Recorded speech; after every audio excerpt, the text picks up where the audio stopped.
Hey guys, what's up? I recorded the beginning and I really liked it, and then I recorded the rest of the video and I didn't like it, so I'm redoing this part. But I like the ending, so I'm keeping it. Or beginning.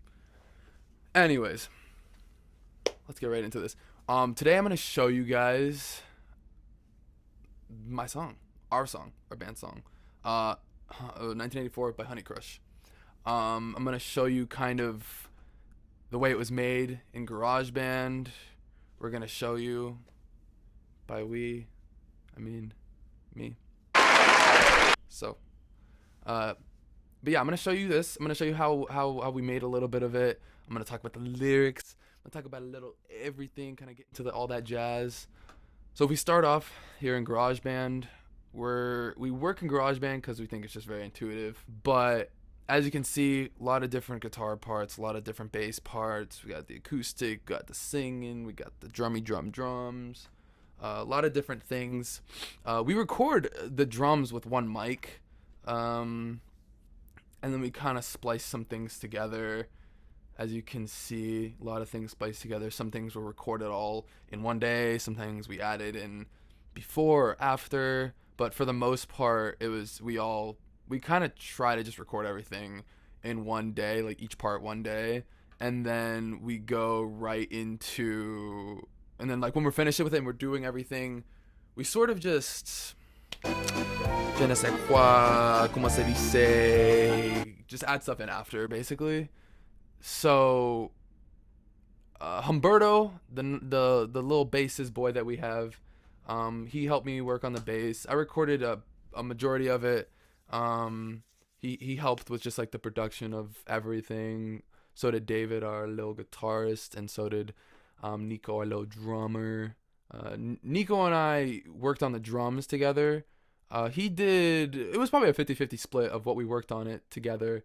He had a huge part in just the way that it sounded, and mostly because of the second chorus on its own, because this is the first chorus right here, and the first chorus is just kind of like one half of what the second chorus is.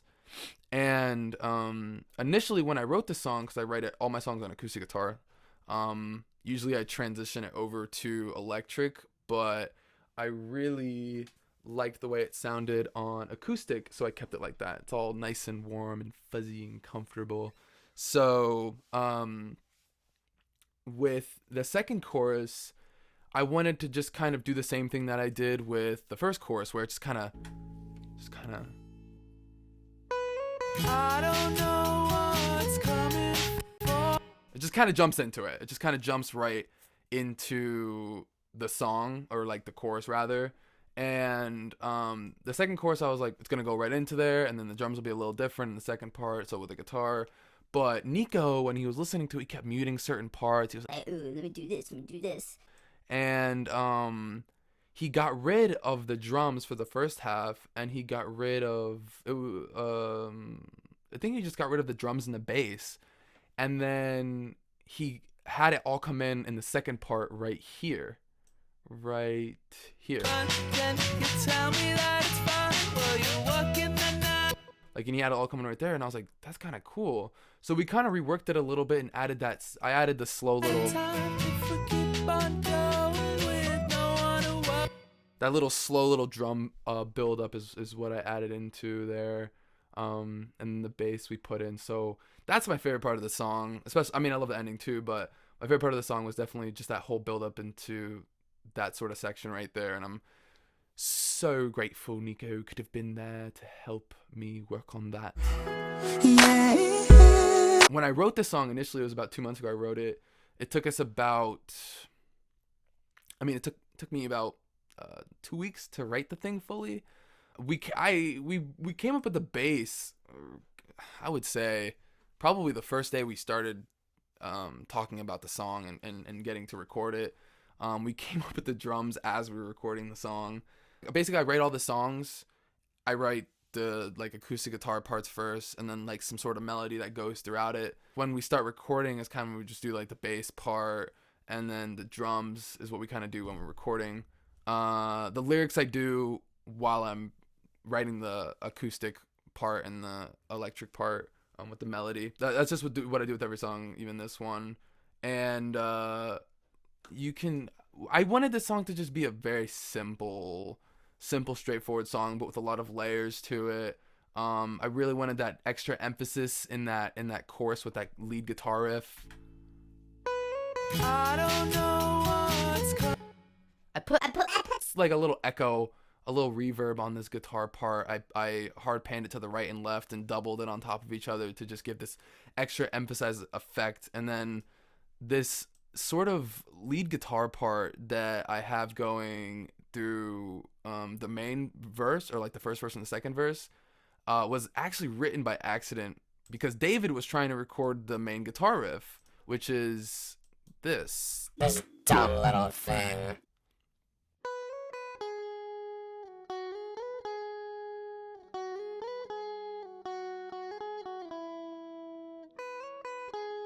Basically,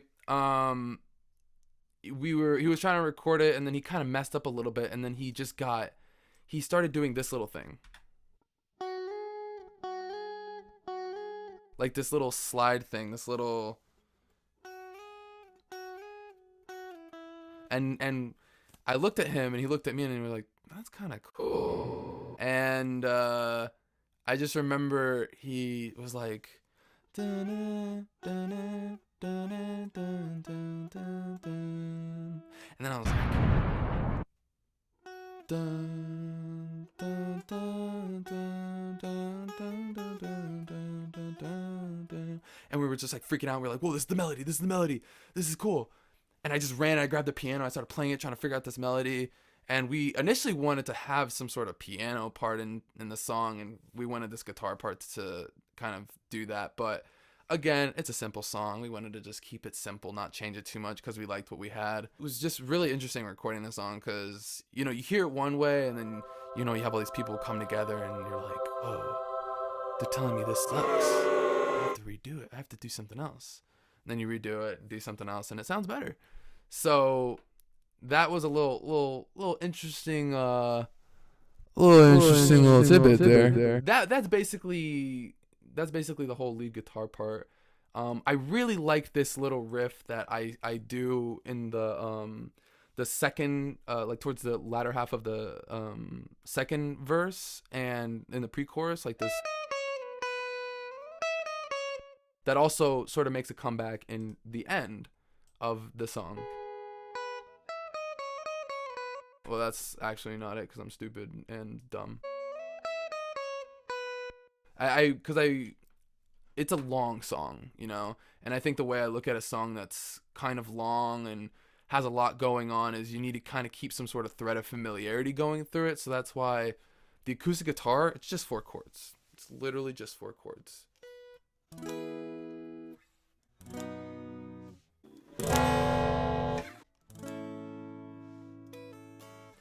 Basically 4 chords throughout the entire thing. The only thing that changes is in the pre-chorus, I just go.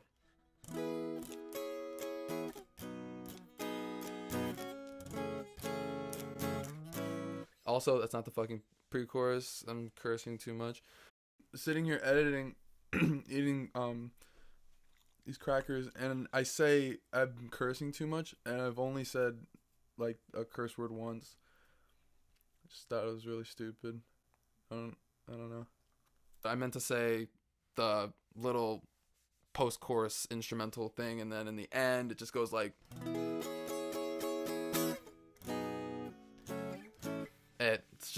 It's just simple. You want to kind of keep it familiar. At least for me, I like to keep some sort of familiarity going through the song.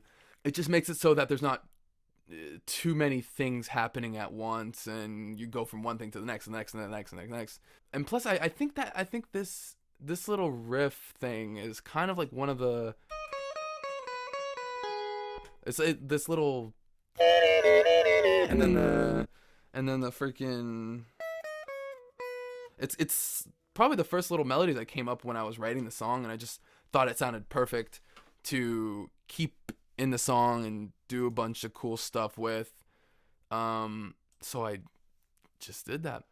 The bass was something that I just remember we were sitting down after I had showed them the song, and I was like, "So, what do we think?" And they're like, "Cool."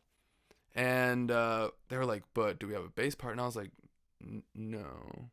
So I just remember I grabbed the bass guitar and I just looked at everybody, whole world's watching, and I just started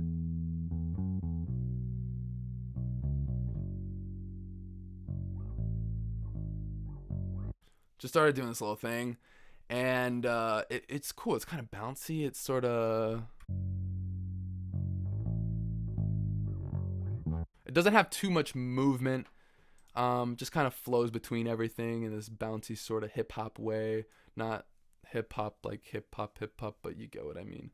I try to keep it as simple as possible with the bass. Not try to do too many crazy sounds with it, because I love this like sort of deep, like bassy, like boom boom boom, and I think it sounds really well in the song, given the fact that everything's kind of like bright and flashy in a way, with that part and everything else. So I wanted to keep that relatively deep, relatively simple. There's a lot of movement going on in the guitars. Just wanted to, streamline some things. The lyrics I wrote, lyrics probably took me the longest, just with everything. Recording though, the drums took the longest. We're not gearheads. We don't know what the god dang heck we're doing, to an extent. I mean,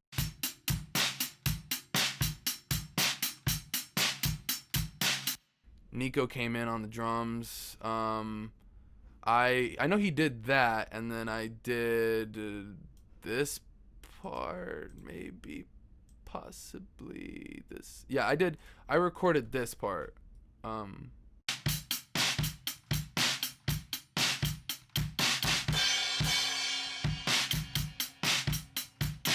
I did that. Nico did. It's a 50-50 thing, but it was. I remember when I was writing the song, I wanted to keep this little acoustic sort of like this little bum bum, this sort of break.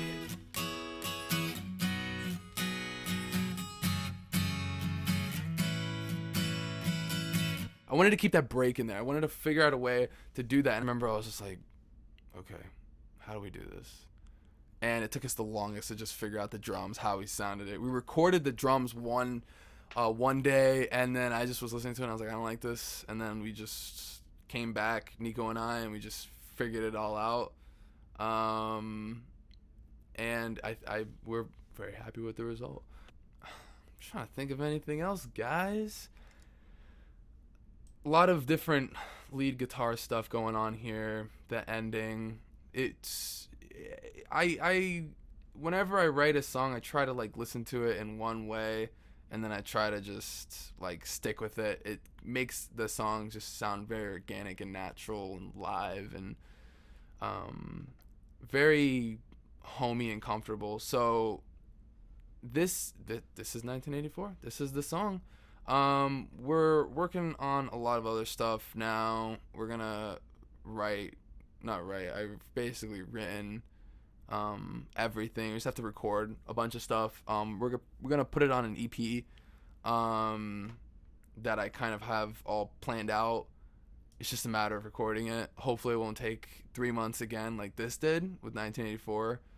I'm gonna make another follow-up video to this, basically sort of explaining the lyrics of this song, because they're probably some of my favorite lyrics that I've ever written. Very touching and so sad, and you don't know what to do and how to cope with it. But until then, stream 1984, stream Trying, go donate and support Black Lives Matter movements, fundraisers, charities, anything you can. I'll probably put some links in the bio for this, towards that. I really hope you guys are staying safe, staying clean. Until next time.